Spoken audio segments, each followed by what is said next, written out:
Hello friends, this is Soumya and welcome to my channel. আজকে IELTS এর খুব important একটা সলিউশন নিয়ে কথা বলবো। সো ভিডিওটা ফার্স্ট থেকে লাস্ট পর্যন্ত খুব মনোযোগ সহকারে দেখবেন এবং এগুলো কয়েকদিনের জন্য একটু প্র্যাকটিস করে দেখবেন।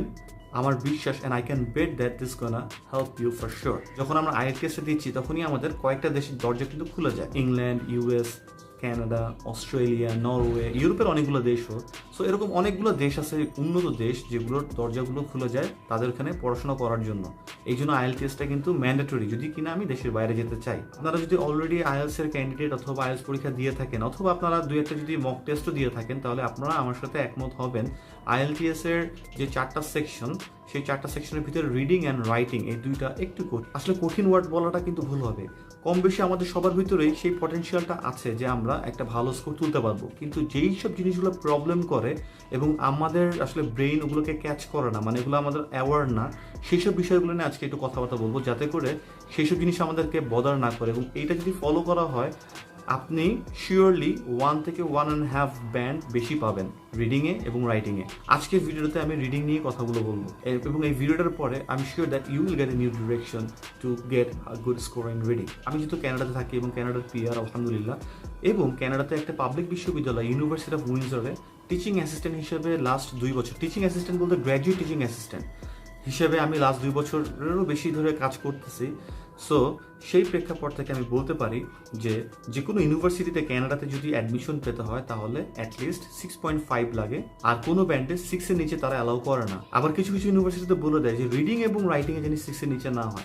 এখন যদি ক্যানাডাকে বাদ দিয়ে অন্য অন্য দেশও ধরি, তাহলে মোর অর লেস এটা বোঝা যায় যে প্রতিটা ব্যান্ডে 6 হচ্ছে একটা স্ট্যান্ডার্ড স্কোর, যেটার নিচে যদি আমরা পাই তাহলে অ্যাডমিশন না পাওয়ার সম্ভাবনা থেকে যায়। আমরা একটু দেখিনি যে রিডিং এ 6 পেতে গেলে একাডেমিকে কতটা কারেক্ট হতে হয় আউট অফ 40। তো এখানে দেখা যাচ্ছে যে 23টা যদি আমরা কারেক্ট করি 40টার ভিতরে, তাহলে আমরা কিন্তু 6 পেয়ে যাচ্ছি রিডিংয়ে। কিন্তু আমাদের কোয়েশ্চেনে আমরা কেন 23টা কারেক্ট করতে পারি না? ইংলিশটা কি এতই কঠিন? রিডিংয়ে বেসিক্যালি কি করতে হয়?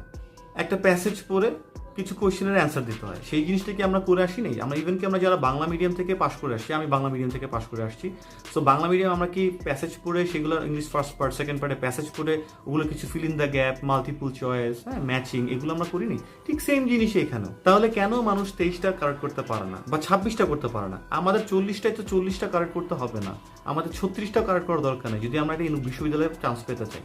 আমরা রিডিংয়ের জন্য আলাদা করে ভোকাবুলারি মুখস্থ করি, আমরা রিডিংয়ের জন্য আলাদা করে টেন্স, গ্রামার এগুলো শেখা শুরু করি, আমরা রিডিং মানে ইংলিশ তাড়াতাড়ি পড়তে হবে কীভাবে, বুঝতে হবে কীভাবে, অনেক কিছু করার চেষ্টা করি, রাইট?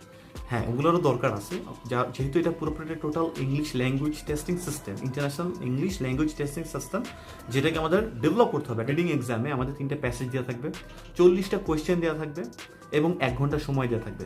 3টে প্যাসেজে আমাদেরকে 13টা এবং 14টা করে কোয়েশ্চেন দিতে হবে। এখন আমি আপনাদের এই 3টে প্যাসেজ এবং 40টা কোয়েশ্চেন দিই এবং বলি 3 ঘন্টা সময় আপনাদেরকে দিলাম, এটা সলভ করেন। যারা সোফার 15টা থেকে 18টা বা 20টা কারেক্ট করেন 40টার ভিতরে, তারা সবাই অ্যাটলিস্ট 30টা আপনারা কারেক্ট করতে পারবেন, এটা ফর শিওর। যখন আপনাকে টাইমটা বাড়ায় দিচ্ছি, শুধু টাইমটাই কিন্তু এখানে রিলেটেড না, এখানে আপনি যেটা কমফোর্ট পাচ্ছেন এবং আপনি যে রিল্যাক্স থাকতে পারতেছেন, এটার জন্য আপনার ব্রেইনটা খুব স্মুথলি কাজ করা শুরু করছে এবং আপনি কোয়েশ্চেনের অ্যান্সারগুলো দিতে পারতেছেন। বেসিকলি এটাই হচ্ছে গিয়ে সবচেয়ে বড় ট্রিক রিডিং এক্সামে, যেটা আমাদের সাথে করা হয় এবং আমরা কোথায় ফেল করি সেটা নিয়ে আমি এখন বলতে যাচ্ছি। সো মেইন যে পরীক্ষাটা হবে 1 ঘন্টায় 60 মিনিট সময়, আমাদের কোয়েশ্চেন 40টা, আমরা প্রতিটা কোয়েশ্চেনের জন্য কিন্তু 1.5 মিনিট করে সময় পাচ্ছি, রাইট? কিন্তু আমাদের প্যাসেজটাও পড়তে হবে। আমাদেরকে যখন 1 ঘন্টা দেওয়া হয় এবং 40টা কোয়েশ্চেন আমরা সলভ করতে থাকি, তখন সেই 1 ঘন্টাটা প্রেশার থাকে। এর আগে কিন্তু আমাদের লিসেনিংও হয়ে গেছে, সো ব্রেইন কিন্তু টায়ার্ড। এই জিনিসটা আমাদের মাথায় রাখতে হবে যে লিসনিং যে এক্সামটা আমরা দিলাম, আমরা কিন্তু অলরেডি অনেক কিছু শুনছি, দেখছি, পড়ছি, অ্যান্সার দিছি, ব্রেইন কিন্তু অলরেডি অনেকটা টায়ার্ড। এখন ব্রেইন পড়তে চাচ্ছে না রিডিংয়ের জন্য, বা এই প্যাসেজগুলো পড়ে বা খুব কুইকলি যে রেসপন্স করবে সেটা করতে যাচ্ছে না, but still we have to do that, and আমরা 1 ঘন্টা সময় দেওয়া আছে।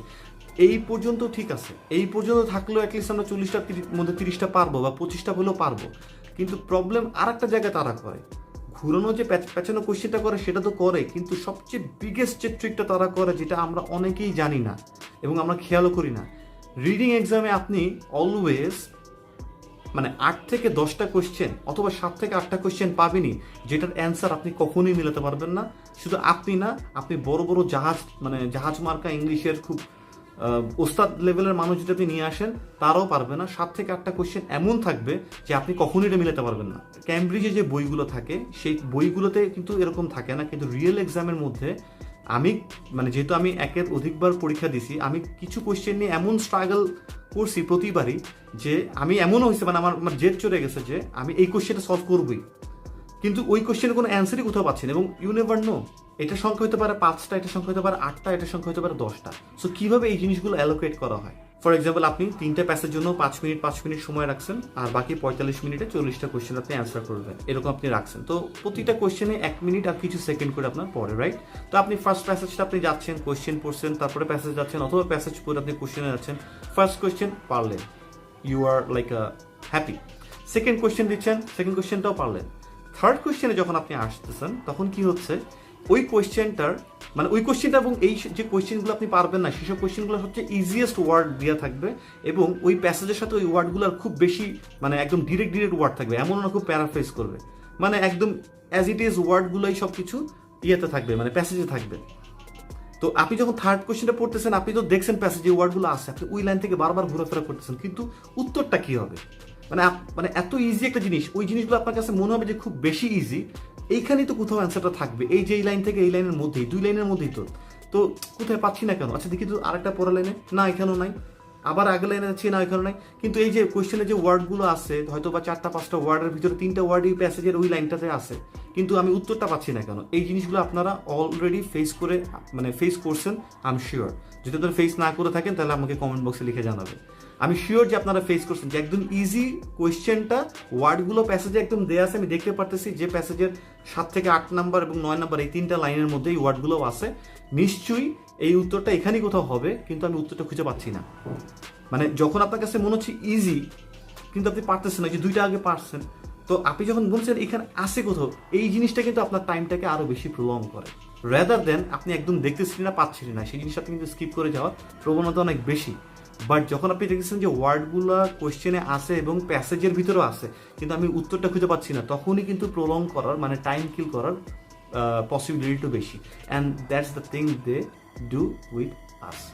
সো থার্ড নাম্বার কোয়েশ্চেন, ওটা করতে গিয়ে আপনার যে টাইমটা চলে যাচ্ছে, আপনি কিন্তু আর এদিকে খেয়াল নাই, কারণ আপনি জানেন তো ইজি, 2টা পারছি, 3টা হয়ে গেলে তো হইলো, কিন্তু পারলাম না। ঠিক বেশি ট্রিকি যদি করতে চায় তাহলে 4th নাম্বার কোয়েশ্চেনও সেম জিনিস করবে ওরা, আবারও মানে পরপর 2টা করবে। তো আপনি তো অলরেডি টাইমটা আপনার তো কিছু কিল হয়ে গেছে।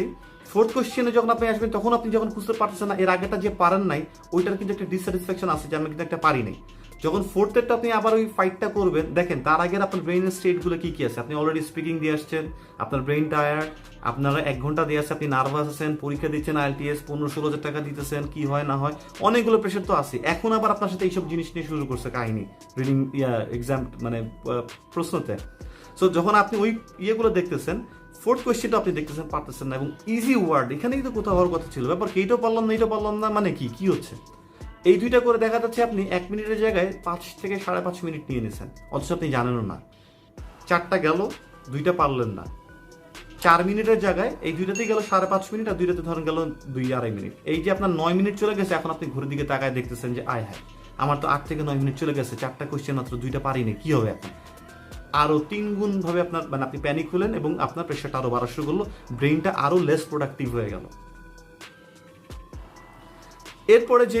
এরপরে 5th নাম্বার কোয়েশ্চেন, যদি রিডিং এর মানে ওই যে করতেছে সে যদি আরো বেশি ঝানু টাইপের মানুষ হয়ে থাকে, যে কোয়েশ্চেনগুলো সেট করছে, তাহলে 5th-এও সেম জিনিসই করবে, অথবা 5th হয়তো একটু ইজি করবে, 5th আপনি পাচ্ছেন, অথবা 6th পাচ্ছেন, আবার 7th-এ যাই কাজটা করবে। এবং প্যাসেজে এরকম যদি 3টা থাকে, এবং 3টাতে যদি আমরা এরকম 4 মিনিট বা 3 মিনিট করে প্রতিটাতে নিয়ে নিই আর কি, 3-4-12 মিনিট এখানে চলে গেল, বাকিগুলো আসলো, এবং সময় তো গেলই গেল, আমার যে বাজেট অ্যালোকেটেড টাইম ছিল সেখান থেকে দেখা যাচ্ছে আমার আরো 8 থেকে 9 মিনিট বেশি চলে গেছে। তার মানে ওই ফার্স্ট যে সেকশনের 13টা কোয়েশ্চেনের জন্য হয়তো আমার 15 মিনিট ছিল, সেই 15 মিনিটের ভিতরে আরো 9 মিনিট যদি যায় 24 মিনিট চলে গেছে। মানে আমার লিটারালি আর আধা ঘন্টার মতো আছে বা একটু বেশি, আমার 2টা প্যাসেজ সলভ করতে হবে। তো এখন আপনি আমাকে বলেন যে ওই সময়টায় আমাদের প্রেশার লেভেল মানে কোন লেভেলে যায়? আমরা তো মানুষ, আমরা তো আর রোবট না, বা আমরা তো মেডিটেশন করে একদম পুরোপুরি মানে কোনো প্রতিভা বা কোনো ধরনের কোনো শক্তিও অর্জন করে ফেলাই নাই যে ওই সময় আমরা একদম কুল থাকতে পারবো বা কিছু। So what to do? এই জিনিসটা আজকে থেকে আপনারা মাথার মধ্যে গেঁথে ফেলেন যে আমার কারেক্ট হইতে হবে 26টা, নট 35টা, নট 40টা। আমার 6 হইলেই হবে রিডিংয়ে। যে কোনো ইউনিভার্সিটি, যারা ইউনিভার্সিটিতে অ্যাডমিশন নিতে চান তাদের জন্য আর কি, ইউনিভার্সিটি বা কলেজ। যদি এখন আমার মানে অস্ট্রেলিয়ার ইমিগ্রেশনের জন্য নিতে চান বা 12 লক্ষ হচ্ছে, তখন ইন্ডিভিজুয়ালি 7 লাগবে, ওটা দ্যাট ইজ ডিফারেন্ট, তখন আর একটু বেশি হয়তো আপনারা বাড়াবেন। বাট সো ফার আপনার বেসিকলি লাগে 23টা, কিন্তু আপনি তারপর ভাববেন আপনার 26টা লাগবে, মানে আপনার 14টা লাগবেই না। এই জিনিসটা মাথার মধ্যে গেঁথে ফেলে। মানে এটা এমন না জাস্ট লাগবে না কিন্তু পরীক্ষার সময় ট্রাই করি না, কিন্তু সময় যাচ্ছে পারতেছিও না সরতে, এরকম না। আপনার 14টা লাগবে না। 14টা লাগবে না মানে আপনার 3টা প্যাসেজ থেকে অ্যাটলিস্ট 4টা করে আপনি বাদ দিতে পারবেন, কোনো অসুবিধা নেই। এখন এটা কেন বলতেছি, কোথায় আপনি ইমপ্লিমেন্ট করবেন এবং পরে কি করবেন সেটা আমি বলে দিচ্ছি। First and foremost condition is time থেকে নড়া যাবে না। মানে একটা কোশ্চেনের জন্য যদি 1 মিনিট বাজেট করা থাকে, তাহলে সেটার জন্য 1 মিনিট হয়ে গেছে, আপনি কোশ্চেনটা লিভ করেন। যদি পরপর 5টা কোশ্চেন আপনার এরকম হয়ে যায় লিভ হয়ে যাচ্ছে, করেন, কোনো অসুবিধা নেই। বিকজ যদি আপনার ভিতরে টাইমের গ্রিপটা থাকে, আপনি যদি দেখেন যে আপনার মানে 3টে প্যাসেজ শেষ হয়ে গেছে, অনেকগুলো আপনি অ্যান্সার করেন নাই, কিন্তু তারপর আপনার এখনো 10 মিনিট হাতে আছে, আপনার একটা কনফিডেন্স লেভেল কাজ করবে।